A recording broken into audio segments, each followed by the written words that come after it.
What's good, everybody? It's your boy, O'Shea Duke Jackson, back at it again. Another episode of the Celebrity John Dima Crip Walk music. So guys, Zendaya, or Zendaya, how you pronounce it, is a person that has people in a lot of feelings, especially in the Hollywood industry.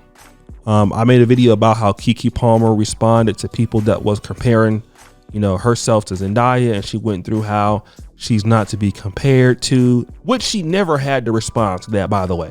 It was unnecessary, but she felt the need to do it. In my opinion, I felt that the reason why is because it's insecurity, but nonetheless, Keke Palmer is the only person who feels insecure around Zendaya. Obviously, a lot of people do. And she is half black, half European, from what I can see.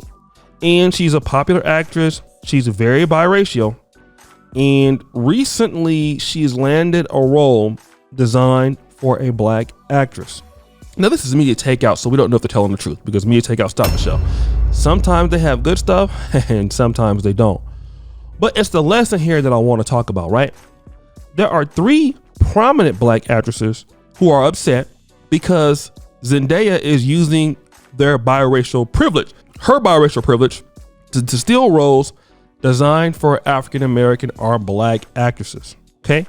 And Zendaya feels like she has to speak on behalf of black women because, as a light-skinned black woman, she needs to use, it's important that, she needs to show that it's not just her who's beautiful. There's other beautiful people in the black community and things like that. So basically she has to have this kind of like success guilt because she's attractive and she's light skinned, right? And because of her privilege, she's getting roles that other women are out of.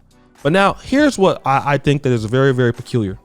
When these same black women are mad at Zendaya, these are the same black women who want to be, many times, have no problem with being married to a white man, have no problem with creating the same children that look like her.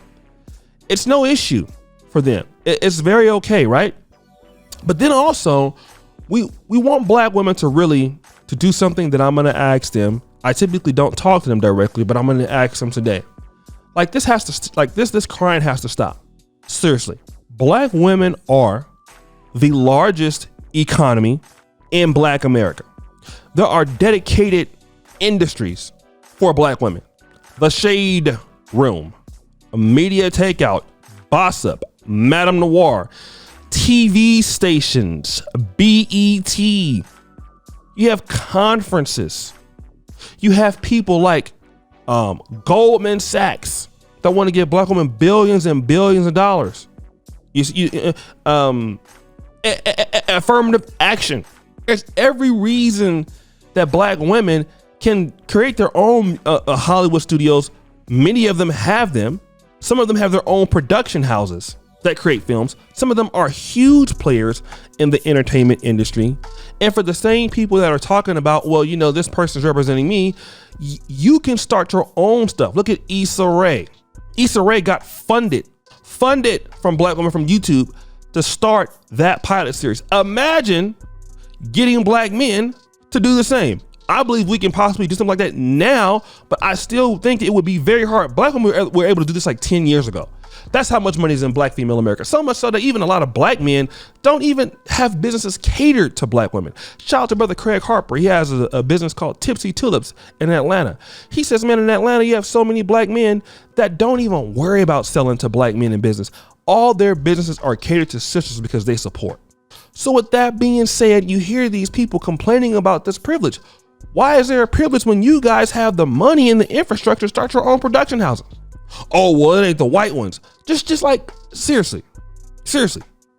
You have $700-800 billion a year of the spending power of black America. Black women can raise that money overnight to put out films about them with darker skinned women in it. Here's the reason. They want to be the ones in the mainstream things. That's how you solve that. But see, that's the difference between how some men think and women think. Let me tell you something. When hip hop couldn't get on the mainstream, what did you see black men doing? Going out there, shout out to the Bay, Too Short, E40, people like that, what were they doing? Selling tapes out the trunk. Master P followed that method. Listen, y'all don't want to let me in. Okay, we'll create our own economy and do it. Then here comes Universal, which is owned by Def Jam. All the other people, Koch Records. You see, we'll go create the industry. Y'all won't let us in. We're not gonna sit here and complain about y'all not gonna play our stuff on the radio. We'll force you to do it. We'll show you that there's economy. What's wrong with women doing that? Every time you hear somebody complaining about, you know, this light skin privilege and they have this, and at the same time you'll see certain channels, I won't call no names. There is one channel in particular which is pretty hypocritical. They're always talking about dark skinned black women and this right here, right? And black women and black men love light skinned women and white women. And then they're the same people that will be leveraging now interracial dating. Although they used to be pro-black, now they not. But they want black women to interracial date if they can. What do you think that child is going to look like? You want to be the only person that created interracial baby? Is that what it is? Like some people are really sick. It's really sick. Okay. I will tell y'all while y'all like you would tell us, please stop crying. Stop the complaining. You are a financial force. You can go out there and create your own movies with your own skin tone. My question is why you don't want to do it? Is there a reason why you don't want to do it? That's it. Like stop. Like honestly, stop. They don't. Hollywood don't want to put you in a movie as the lead. What are they supposed? What are they supposed to do? Listen to what you're talking about? It's their money, right? Colorism has always entered into Hollywood. That's the power of the private sector. Black women have the money to do these things. Instead of sitting back and being upset and bemoaning and complaining about these things, get out there, create your own movies with your own stuff. The money's there. It will sell. Then you force people. But then you want to complain about that you're not in the film. But then when you know, these same people will praise black women when they get with white men to create the same colored kids. So if these kids that come out to be like Zendaya are light skinned and they come from a black woman, it's okay. It's only a problem, because you're a light skinned woman from a black man in out of an interracial union, that is a problem. And it's too much hypocrisy in this colorism piece. It doesn't make much sense. I'm trying to understand how it makes sense and then it doesn't. I'm getting confused, guys. But guys, what do you think? It's your boy, O'Shea Duke Jackson, back at it again with another episode of The Celebrity Junk. I appreciate you for all that you do. Subscribe to the bell. Check out the first comment at the top. And as you know, the buffoonery remains an all-time high. I'm out.